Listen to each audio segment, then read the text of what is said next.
Amém? Fecha os teus olhos por um minuto e diga: Senhor, eu quero ouvir a tua voz.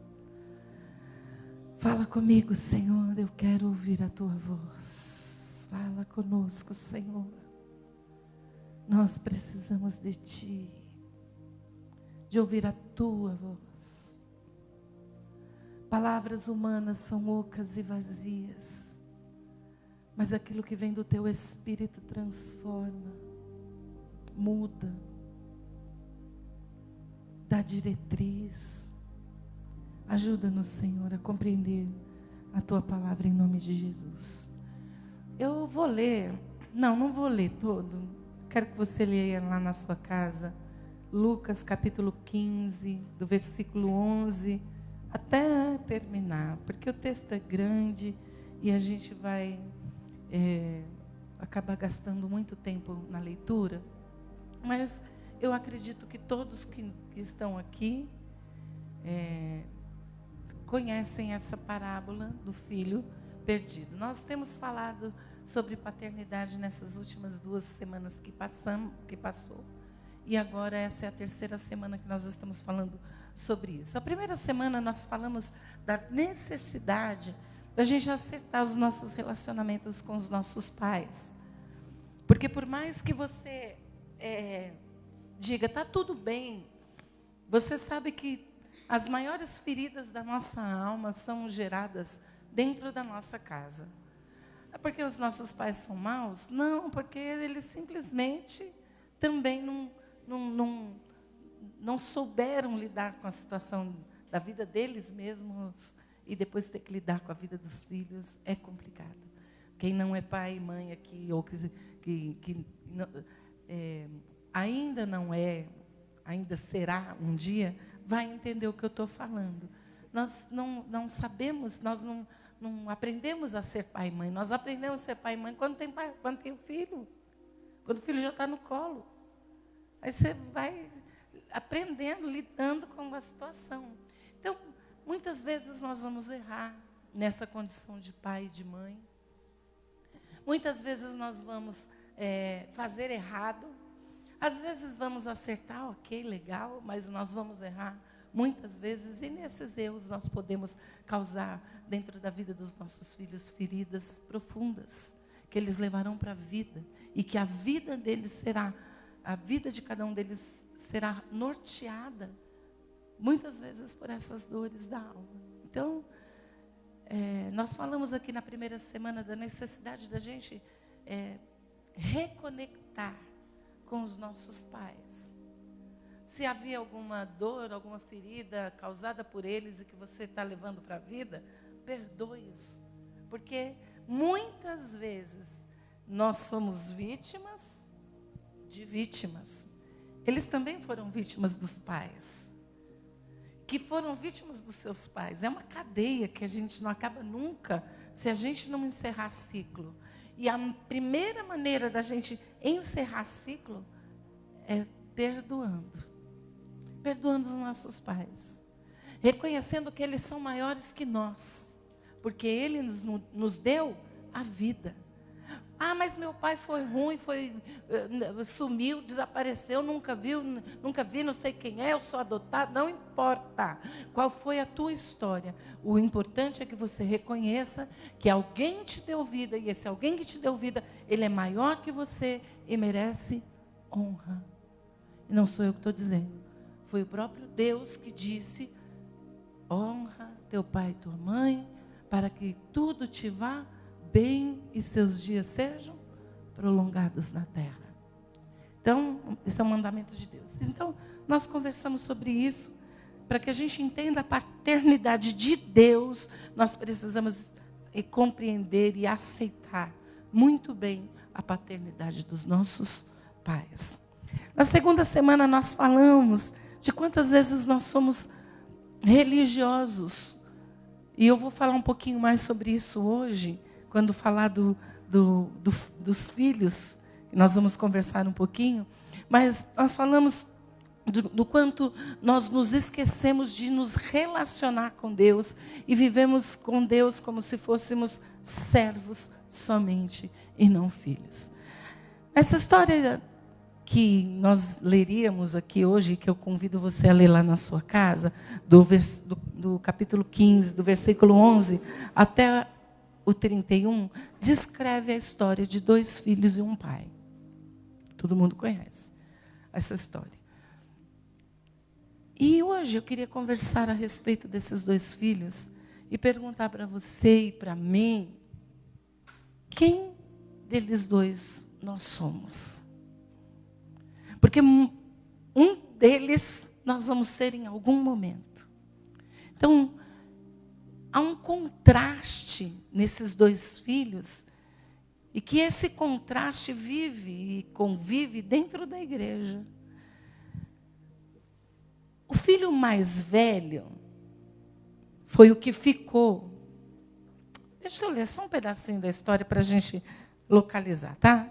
Certo homem tinha 2 filhos. O mais moço deles disse ao pai: Pai, quero que o Senhor me dê a parte dos meus bens que me cabe. E o pai repartiu os bens entre eles. Passado não muitos dias, o filho mais moço, ajuntando tudo que era seu, partiu para uma terra distante e lá desperdiçou todos os seus bens, vivendo de forma desenfreada. Depois de ter consumido tudo, sobreveio àquele país uma grande fome, e ele começou a passar necessidade. Então foi pedir trabalho a um dos cidadãos daquela terra, e este mandou para os seus campos a fim de cuidar de porcos, o que para um judeu era o fim do mundo, porque porcos era animal imundo. Ali ele desejava alimentar-se das alfarrobas que os porcos comiam, mas nem isso lhe davam. Então, caindo em si, lembra bem dessa palavra, caindo em si, ele disse: quantos trabalhadores do meu pai não têm pão com fartura, e eu aqui morrendo de fome? Vou me arrumar, voltar para o meu pai e vou dizer: Pai, pequei contra Deus e diante do Senhor. Já não sou digno de ser chamado de seu filho. Trate-me como um dos seus trabalhadores. E arrumando, se foi para o seu pai. Vinha ele ainda longe quando seu pai o avistou e, compadecido dele, correndo, o abraçou e o beijou. E o filho lhe disse: Pai, pequei contra Deus e diante do Senhor. Já não sou digno de ser chamado seu filho. O pai, porém, disse aos servos: tragam depressa a melhor roupa, vistam nele, ponham um anel no dedo e sandálias nos pés. Tragam e matem o bezerro gordo. Vamos comer e festejar, porque este meu filho estava morto e reviveu, estava perdido e foi achado. E começaram a festejar. Ora, o filho mais velho estava no campo. Quando voltava, ao aproximar-se da casa, ouviu a música e as danças. Chamou um dos empregados e perguntou o que era aquilo. E ele informou: seu irmão voltou. E por tê-lo recuperado com saúde, seu pai mandou matar um bezerro gordo. O filho mais velho se indignou e não queria entrar. Saindo, porém, o pai procurava convencê-lo a entrar. Mas ele respondeu ao seu pai: faz tantos anos que eu sirvo ao Senhor e nunca transgredi um mandamento seu. Mas o Senhor nunca me deu um cabrito sequer para fazer uma festa com os meus amigos. Mas quando veio esse seu filho, que sumiu com seus bens, gastando tudo com prostitutas, o Senhor mandou matar bezerro gordo para ele. Então o pai respondeu: meu filho, você está sempre comigo. Tudo que eu tenho é seu. Mas era preciso festejar e alegrar, porque esse seu irmão estava morto e reviveu. Estava perdido e foi achado. Você percebe que os 2 filhos, um chega para o pai e diz: pai, me dá tudo que é meu, eu quero seguir com a minha vida, eu vou embora. O outro fica. Esse outro que fica, mora com ele, trabalha com ele, faz as mesmas coisas, mas eles não se relacionam. Esse filho que fica, ele não percebe a dor do pai de ter perdido o outro filho. Esse filho que fica não se importa com o pai.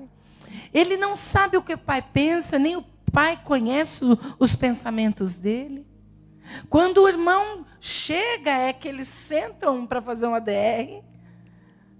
Vamos discutir aqui a nossa relação, porque está em desequilíbrio essa relação. Mas esse garoto, esse rapaz, esse homem, esteve o tempo todo com o pai. Ele poderia ter desfrutado da presença, da comunhão, da amizade, se alegrado com o pai nesse tempo que o outro se foi. Mas ele simplesmente viveu a vida dele como simples servo. Que trabalha, que faz as coisas direitinho, que diz para o pai: eu nunca transgredi uma regra sua. E aí a minha pergunta para mim e para você hoje é: quantos de nós estamos na igreja e vivemos? Quem lembra no primeiro culto, a pergunta que eu fiz aqui é: cadê aquela vida abundante que a gente fala quando recebe Jesus, que a gente diz que tem? A Bíblia fala que quando Cristo entra na nossa vida, nós recebemos uma nova vida, nós temos um novo pensamento, uma nova forma de ser, nós temos alegria. A Bíblia diz que quando você recebe Jesus, você recebe abundância de vida, mas muitas vezes nós temos olhado para a vida das pessoas e não temos visto essa vida abundante. Está na igreja, vive na igreja, não perde culto, vai sempre, está em todas as programações, mas não tem alegria de vida, porque muitas vezes nós somos como esse moço. Esse moço que estava lá com o pai, não saiu do lugar, não pegou tudo que tinha e jogou fora, mas também não desfrutou da presença, também não se alegrou com essa presença de Deus, ou do Pai, que também não viveu essa vida abundante, porque nunca se achou no lugar devido. Ele se misturou com os servos e continuou a sua vida sem se relacionar com o pai. Ele não sabia da dor que o pai sentia de ter visto um filho indo embora. Ele não sabia do que o pai pensava, o que o pai sentia. E muitos de nós estamos dentro da igreja, vivendo exatamente assim. Como quem não conhece Deus. Quando vem uma dificuldade, a gente nem sabe se pode pedir para Deus. Fala para mim. Quantas vezes uma situação difícil na sua vida, você duvidou de Deus? Você duvidou que Ele podia fazer? Você duvidou do poder dele sobre a sua vida? Você duvidou de que Ele resolveria a sua vida? Porque, na verdade, nós estamos dentro da casa, mas estamos longe das pessoas. Você vai concordar comigo? Quantas vezes existem pessoas que moram na mesma casa, que não sabem o que acontece na vida da outra? Sim ou não? Você não sabe. Por quê? Porque moram no mesmo teto, mas não se relacionam.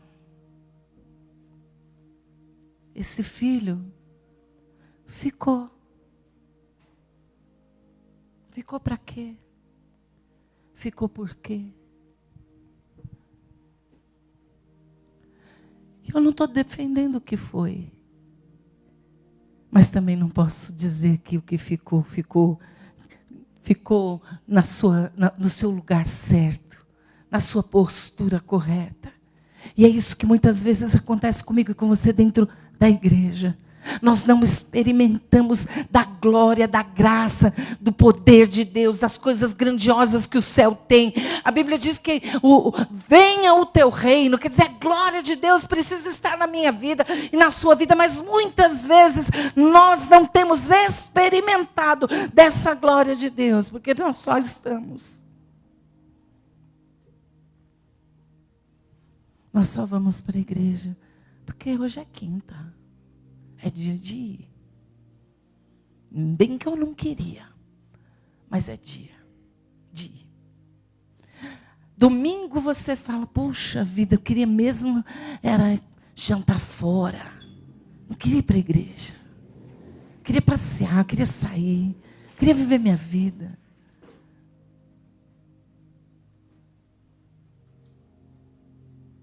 E às vezes a gente está assim.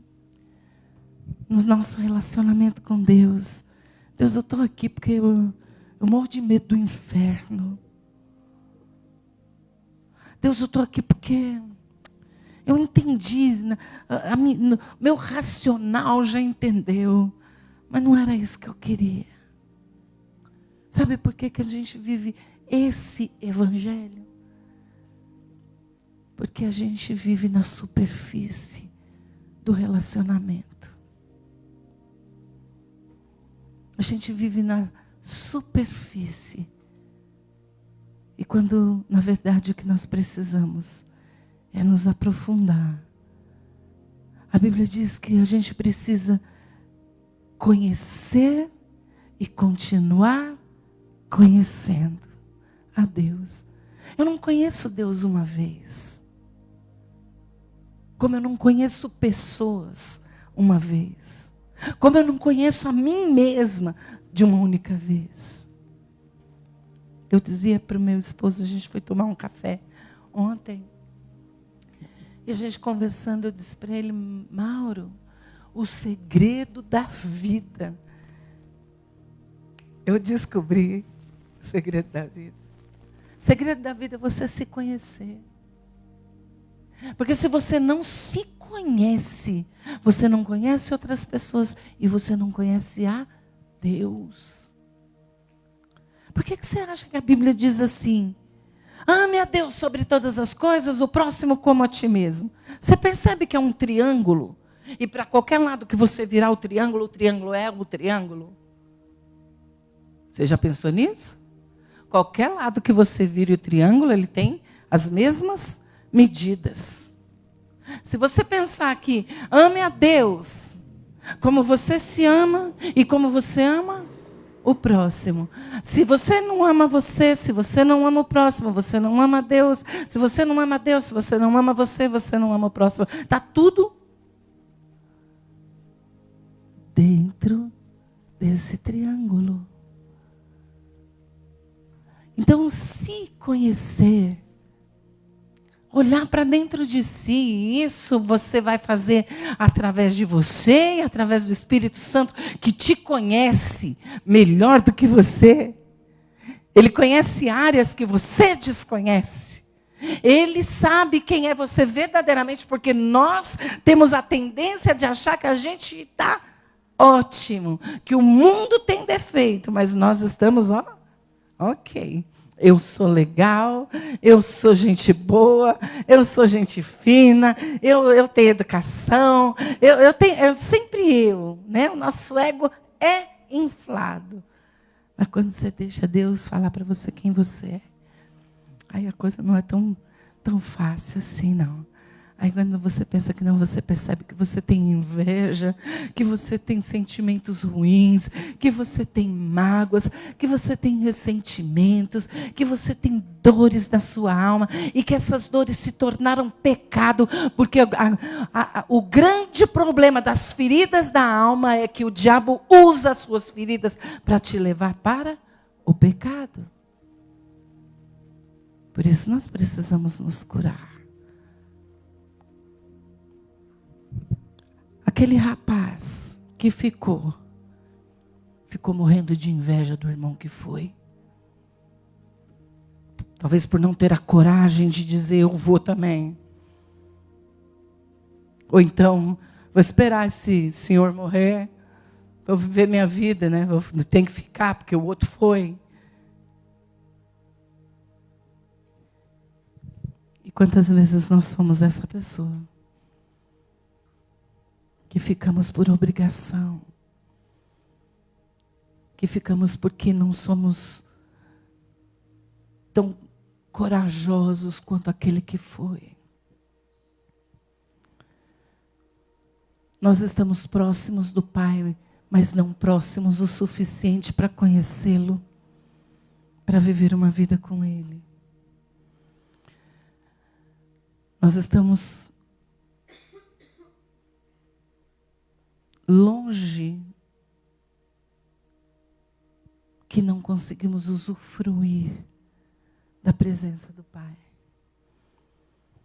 Ele disse, o Senhor nunca fez nada por mim. Você já reparou que gente doente, gente machucada, ela nunca vê o que o outro faz? Você pode fazer 200 coisas certas. A primeira errada, tudo que você fez de certo se desfaz. Sim ou não? Porque para pessoas feridas, você tem que estar sempre à disposição. Muitas vezes, queridos, nós estamos próximos o suficiente para saber que estamos aqui. Eu estou na igreja, eu até sirvo lá na igreja, eu até faço algumas coisas lá na igreja, mas nós estamos longe de usufruir dessa presença. Esse é o primeiro filho. E às vezes a gente tem que olhar e dizer, será que eu não sou ele? Será que eu não sou essa pessoa que não experimentei ainda dessa vida abundante, porque eu sou um filho que me olho como servo. Eu sou um filho que me olho como alguém que é diminuído, alguém que é menor, alguém que não é o suficiente. Quando na verdade filho não precisa ser suficiente, basta que ele seja filho. Meus filhos não têm que fazer nada para eu amá-los. Eu os amo. E olha que às vezes eles pisam na bola, fazem coisas que eu não gosto. Eu continuo amando. Vai ser besta assim lá onde, né? É assim que a gente pensa? Como é que eu amo? Porque eu amo, é filho. Filho a gente ama. Simplesmente a gente ama. Mas muitas vezes nós, como filhos de Deus, não nos vemos dessa forma. A gente acha que precisa fazer alguma coisa para ser amado por Ele. Esse rapaz, quando ele tem a oportunidade de estar olho a olho com o Pai, ele começa a atacar na cara do Pai tudo aquilo que ele fez. Porque eu fui um bom filho e você não viu. Porque eu fiz e você não me deu nada em troca. E às vezes nós somos assim com Deus. Nós queremos jogar na cara de Deus aquilo que nós fazemos. O segundo filho é aquele que estava com o pai, mas ele estava interessado nas coisas que o pai tinha. Pai, me dá tudo que você pode, tudo que me pertence, tudo que eu tenho de direito, me dá. Porque eu não estou disposto a gozar da tua presença. Eu quero aquilo que você tem. E quantos filhos são assim? Quantos crentes são assim? Hoje nós ouvimos falar que o Brasil é um país evangélico.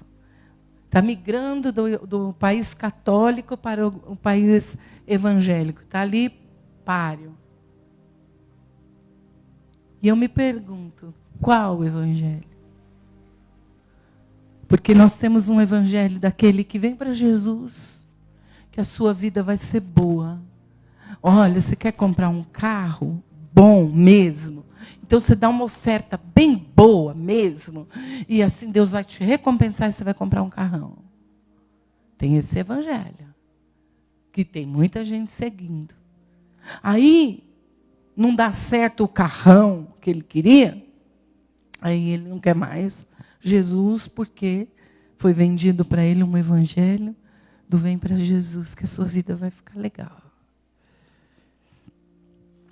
E é verdade, vem para Jesus, que a sua vida, lá por dentro, vai ser transformada. Eu estou lendo um livro, e o livro conta a história de uma moça, conta a história não, o livro não fala nada sobre isso, mas conta uma história dentro do livro de uma moça que os pais não queriam filhos mais, já tinha um, não ia ter mais, não queria ter mais filho, mas a mãe engravidou e eles ficaram com a filha. Só que o pai era um alcoólatra, vivia uma vida de violência, batia na mãe, batia na filha. A filha conta a história que o sonho dela era sentar no colo do pai, ganhar um abraço, mas ela tinha até medo de chegar perto dele. E ele vivia ameaçando a mãe, ameaçando a mãe, ameaçando a mãe. Virava e mexia, tirava uma arma, atirava na casa. A casa tinha vários buracos de bala, porque ele atirava na casa. Até que um dia ele atirou nela mesmo e matou a mãe na frente da filha. E ela, por muito tempo, não conseguia perdoar esse pai pela vida que ela tinha. Afinal de contas, a única pessoa que ela tinha que podia ser boa na vida dela era a mãe, e o pai tirou. E quando ela vai para Jesus, então, nesse tempo, ela foi morar com a avó, e o pai fugiu. Depois de um tempo, o pai voltou para morar com os pais dele, que era a avó dela, e ela teve que conviver com o pai, então ela não suportou e foi embora. E ela contando da conversão dela, quando Jesus entra na vida dela, quantas coisas aconteceram de boa, que ela conseguia, ela foi para Jesus numa tentativa de suicídio, ela tentou se suicidar e alguém chegou para ela e falou de Jesus, e ela conseguiu ter paz por um tempo. Mas enquanto ela não perdoou o pai e teve essa conversa com o pai de verdade mesmo, ela disse que muitas vezes o Espírito Santo falava para ela, você liga para o seu pai e fala para ele que você o ama. E ela ligava em obediência, porque ela dizia, eu não amava, mas em obediência eu dizia ao meu pai, eu te amo. Ele dizia, obrigada. Ele nunca disse para ela assim, eu também te amo, filha. Que era tudo que ela queria ouvir. Mas ela foi insistindo, insistindo, insistindo, até que um dia ele retribuiu e disse para ela, eu também te amo. E ela disse nessa história dela que hoje ela ama verdadeiramente o pai. E que a vida dela foi mudada. Então Jesus muda a vida das pessoas. Muda sim. Mas Jesus não morreu para te dar carro novo, casa nova, dinheiro na conta. Jesus morreu para te dar uma nova vida. Uma vida de paz, de alegria. Uma vida transformada de dentro para fora e não de fora para dentro. E é isso que Jesus continua fazendo. E esse filho, então, ele queria aquilo que o pai podia lhe dar. E o pai deu. E ele foi embora. Foi embora sem desfrutar. Ele foi embora desprezando tudo aquilo que o pai tinha para ele. O pai não tinha somente para ele dar a ele bens materiais. ele tinha coisas muito melhores, que era a convivência, que era o amor, que era o abraço, que era a presença. E tantas pessoas hoje dentro da igreja estão vivendo assim, dessa forma, querendo aquilo que Deus pode dar para elas, sem querer viver com esse Deus, aprender com Ele e receber dele as coisas que Ele tem para dar. Só que a Bíblia diz então que num dado momento, ele cai em si. Tá bom. Para ele cair em si, ele precisou viver as dores da distância de Deus, do Pai com ele. Ele precisou saber que longe do Pai, ele não tinha provisão. Longe do Pai, ele não tinha afeto. Longe do Pai, ele não tinha a alegria da convivência, do estar junto, da festa. Ele não tinha essa convivência. Então a Bíblia diz que ele cai em si e ele volta. Em algum momento nós fomos um desses dois. Você presta atenção que quando ele volta, o irmão mais velho, ele nem chama esse irmão de irmão. Ele fala, o teu filho. O teu filho. Ele nem quer saber que aquele é o irmão dele. É o teu filho. Então o pai diz para esse filho, filho, estava tudo à tua disposição. Você não usufruiu porque não quis. Nessa noite eu queria te levar a pensar sobre isso. Quem é você aqui? Quem é você? O filho que ficou? O filho que foi? Ou aquele que decidiu cair em si e se arrepender e voltar para a presença? Eu quero terminar. Eu tinha um monte de coisa para dizer para vocês, mas eu quero terminar dizendo para você que o filho mais velho nunca saiu da presença, mas também nunca experimentou de um relacionamento amoroso com Deus, com o seu pai. E muitas vezes nós somos essa pessoa. E eu termino com o capítulo 3 de 1 João, que diz assim. Depois, se não tenho aqui. 3, versículo 1. Diz assim. Vejam que grande amor o Pai nos tem concedido, ao ponto de sermos chamados filhos de Deus. E de fato, nós somos filhos de Deus. E por essa razão, o mundo não nos conhece. Porque o mundo não conheceu a Deus. Ele diz, veja com que grande amor vos tem concedido o Pai, ao ponto de sermos chamados filhos. Queridos, enquanto você não entender essa tua posição de filho, você não é um agregado, você não é um que entrou aqui e não sabe nem por que está aqui, você não é um daqueles que chegou, caiu de paraquedas nesse lugar e agora está aí ouvindo uma mensagem. Não. Você é filho e como filho você tem direito de desfrutar dessa presença, desse poder, dessa graça, desse relacionamento com Deus, de sair desse lugar vago e ter um lugar no colo do Pai. De saber que você é amado. Que você não está aqui nesse mundo por acaso. Você não é um acidente. Nenhum de nós aqui somos um acidente. Ai, sabe o que foi? Falhou o DIU. Falhou o anticoncepcional. Falhou a camisinha. Falhou sei lá o quê. Não. Você faz parte do sonho de Deus. Deus sonhou com você. Deus colocou você neste mundo porque Ele tinha planos e propósitos para a sua vida. Ele tem coisas grandiosas para você. Ele te conhece pelo nome. Ele sabe quem você é. Você não é um desconhecido, um perdido neste mundo. Ele sabe quem você é. E se você teve um encontro com Jesus, a palavra de Deus diz que Ele tem o seu nome escrito na palma da mão dele. Ele não pode esquecer. Ele diz, pode uma mãe que amamenta esquecer o seu filho.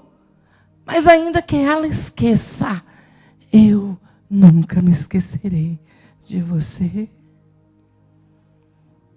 Não duvide da sua filiação. Não duvide de quem você é. Do DNA de quem você carrega. Você carrega o DNA do céu. A palavra de Deus diz que você é filho. E como filho, é com grande amor que Ele diz que você é filho. E como filho,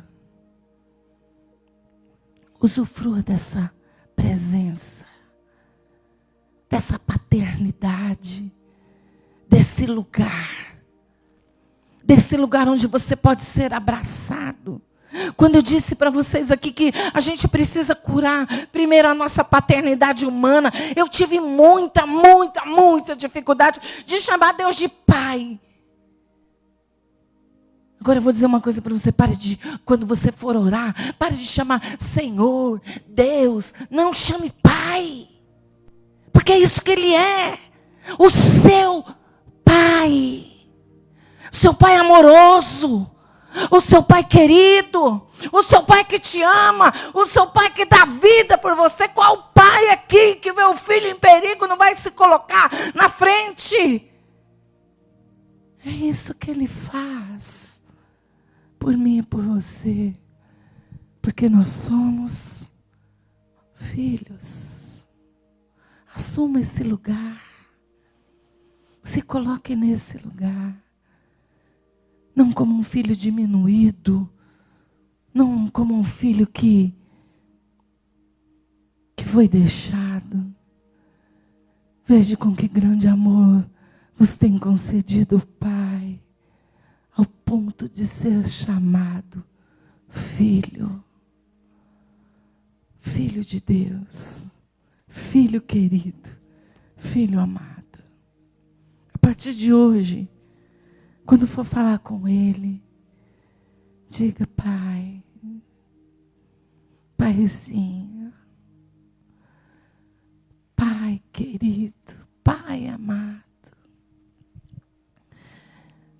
Eu vou terminar dizendo para vocês. Não sei quantos de vocês foram na reunião dos filhos, quando eles iam apresentar lá a musiquinha. Como é, Marissa? O Meteoro da Paixão, e que ia cantar lá para a mãe. Quem foi? Quem foi na escola já? Algum dia? Eu não sei você, mas eu já chegava assim, quando eu via lá na frente, já começava a chorar. De emoção, de alegria, de ver, né, o filho lá apresentando, cantando feio, desafinado. A roupa não estava legal, o sapato estava sujo. Mas você estava achando tudo aquilo lindo. Nossa, como eu chorava. É assim que Deus te vê, querido. Não importa o que você tenha feito. Não importa o que você tenha vivido. Não importa. A palavra de Deus diz que ainda que os nossos pecados fossem tão grandes, o amor de Deus supera todas essas coisas. Porque nem a profundidade, nem a largura, nem a altura, nem o comprimento podem nos afastar do amor de Deus. Vamos ficar de pé.